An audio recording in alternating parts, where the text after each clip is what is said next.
আরেকজন অহংকারীর কথা আল্লাহ রাব্বুল আলামিন কুরআনে বলেছেন, যার নাম হলো ফিরআউন।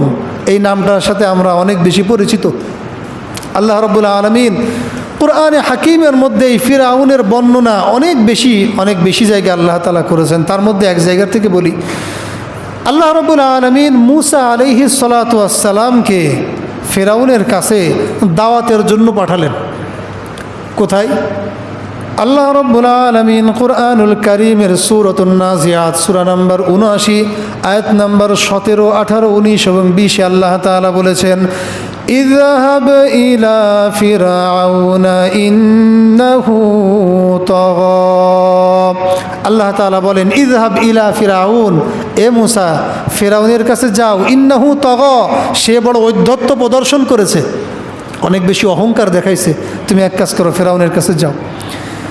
আল্লাহ রাব্বুল আলামিন মূসা আলাইহিস সালাতু ওয়াস সালামকে পাঠালেন এবং ফিরআউনকে কিভাবে দাওয়াত দিতে হবে, কি শব্দ উচ্চারণ করতে হবে, কি বলতে হবে, কি বিষয় আলোচনা করতে হবে আল্লাহ কুরআনের মধ্যে বলেছেন। এর পরবর্তী আয়াত ১৮ নম্বর আয়াতে আল্লাহ তাআলা বলেন, ফাকুল হাল্লাকা ইলা আন তাযাক্কা। আল্লাহ তাআলা বলেন, ফাকুল, তাকে তুমি বলো, হাল্লাকা ইলা আন তাযাক্কা, এই ফিরআউন তোমার কি আগ্রহ আছে যে তুমি শুধরে যাবে? এটা আল্লাহ তাআলা কাকে শিখাই দিয়েছেন? মূসা আলাইহিস সালামকে বললেন যে তুমি ফিরআউনের কাছে যাও। কেন যাও?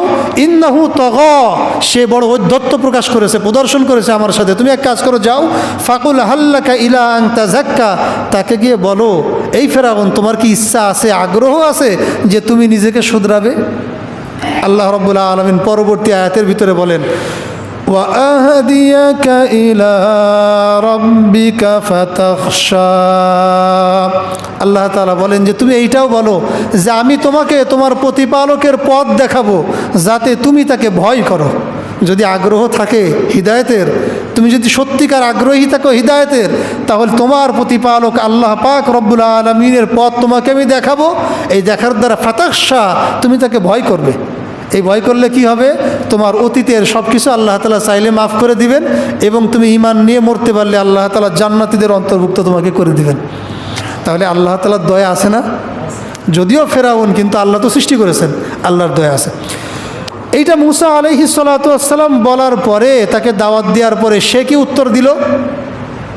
আল্লাহ রাব্বুল আলামিন কুরআনুল কারীমের মধ্যে বলেন, তার পরবর্তী আয়াতে ২১ নম্বর আয়াতে আল্লাহ তাআলা বলেন, ফাআরাহুল আয়াতাল কুবরা। আল্লাহ পাক রব্বুল আলামিন বলেন যে মূসা আলাইহিস সালাতু ওয়াস সালাম তাকে শ্রেষ্ঠ মহা নিদর্শন দেখালেন। নিদর্শন কি? একটা লাঠি ছিল মূসা আলাইহিস সালামের কাছে। এই লাঠিটা আল্লাহ তাআলা সাপ হয়ে যাওয়ার মুজিজা দান করেছিলেন। এই নিদর্শন ফিরআউনের সামনে দেখাইছে যে আমি যে আল্লাহ পাক রব্বুল আলামিনের পক্ষ থেকে প্রেরিত একজন রাসূল, একজন নবী। এর প্রমাণ হলো আল্লাহ তাআলা এই যে মুজিজা আমাকে দান করেছেন তোমার হিদায়াতের জন্য, তোমার এই কথা বলো না, তোমার হিদায়াতের জন্য, তোমার পথ প্রদর্শনের জন্য আমি আসলাম, তোমাকে হিদায়াতের পথ দেখানোর জন্য। এবং ফাআরাহুল আয়াতাল কুবরা, আল্লাহ রাব্বুল আলামিন বলেন যে ফাআরাহুল আয়াতাল কুবরা, যে মূসা আলাইহিস সালাতু ওয়াস সালাম তাকে মহা নিদর্শন দেখালেন। ২১ নম্বর আয়াতে আল্লাহ তাআলা বলেন, ফাকাযযাবা ওয়া আসা। ফিরআউন কি করলো? সে অস্বীকার করলো এবং অমান্য করলো। মূসা আলাইহিস সালাতু ওয়াস সালাম তাকে নিদর্শন দেখালেন, তাকে বোঝালেন, আল্লাহর পথকে স্পষ্ট করলেন।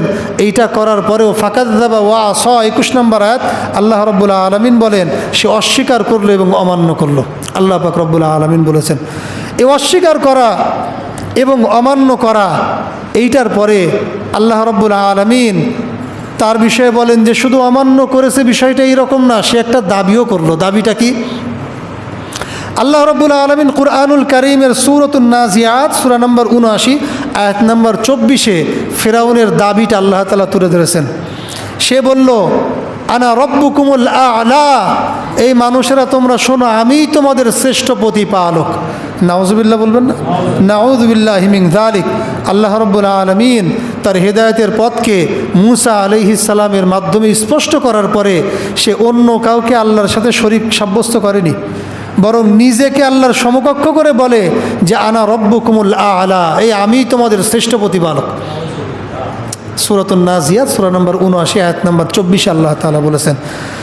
আল্লাহ রাব্বুল আলামিন কুরআনুল কারীমের সূরাতুন নাজিয়াত সূরা নম্বর 79 আয়াত নম্বর 25 আল্লাহ তাআলা তার শাস্তি সম্পর্কে বলেছেন। আল্লাহ রাব্বুল আলামিন বলেন, ফাআখাযাহুল্লাহু নাকালাল আখিরাতি ওয়াল উলা। আল্লাহ রাব্বুল আলামিন তাকে আখিরাত এবং দুনিয়াতের শাস্তিতে পাকড়াও করে ফেললেন। আল্লাহ তাআলা কি করলেন? দুনিয়া এবং আখিরাতের শাস্তিতে ফিরআউনকে ধরে ফেললেন। ধরাটা কেমন ছিল? আল্লাহ তাআলা কুরআনে সূরাতুল কসস সূরা নম্বর 28 আয়াত নম্বর 40 আল্লাহ তাআলা বলেছেন। আল্লাহ রাব্বুল আলামিন সেখানে বলেন, ফাআখাযনাহু ওয়া জুনুদাহু, আমি তাকে এবং তার জুনুদ, তার যে সৈন্যবাহিনী তাদেরকে পাকড়াও করলাম। ফানাবাযনাহুম ফিল ইয়াম, এবং তাদের সকলকে আমি সমুদ্রে নিক্ষেপ করে দিলাম। আল্লাহ পাক রব্বুল আলামিন এই একজন ক্ষমতাধর বাদশাহ, যার ক্ষমতার দাপট এত বেশি ছিল যে নিজেকে ঈশ্বর বলে দাবি করেছিল। আমাদের পৃথিবীর মধ্যে 200-র বেশি দেশ আছে। এই সমস্ত দেশের মধ্যে এমন কোনো রাষ্ট্রনায়ক আছেন এখন পর্যন্ত যে নিজেকে রাষ্ট্রনায়কের সাথে সাথে আল্লাহ তাআলার সমকক্ষ সাব্যস্ত করে? এখন কেউ আছে নাকি? অনেকের থাকতে পারে যে অনেক ক্ষমতা, যেমন কিম জং উং, তার ক্ষমতা অনেক বেশি। রাশিয়ার ভ্লাদিমির পুতিন, তারও ক্ষমতা অনেক বেশি, কিন্তু নিজেকে ঈশ্বর বলে দাবি করেছে, এরকম আছে তারা। কিন্তু ফেরাউন নিজের বিষয়ে বলে, আনা রব্বুকুমুল আ'লা, আমি তোমাদের শ্রেষ্ঠ প্রতিপালক। আল্লাহ রব্বুল আলামিন তার বিষয়ে বলেন, ফাআখাযাহুল্লাহু নাকালাল আখিরাতি ওয়াল উলা। আল্লাহ রব্বুল আলামিন দুনিয়া এবং আখিরাতের পাকড়াওতে আল্লাহ তাআলা তাকে ধরলেন এবং তাকে সমুদ্রের মধ্যে, তাকে এবং তার যত সৈন্যবাহিনী যারা অহংকারী ছিল, আল্লাহ পাক রব্বুল আলামিন তাদেরকে সমুদ্রে নিক্ষেপ করলেন। আল্লাহ তাআলা আমাদেরকে অহংকার করা থেকে হেফাজত করে।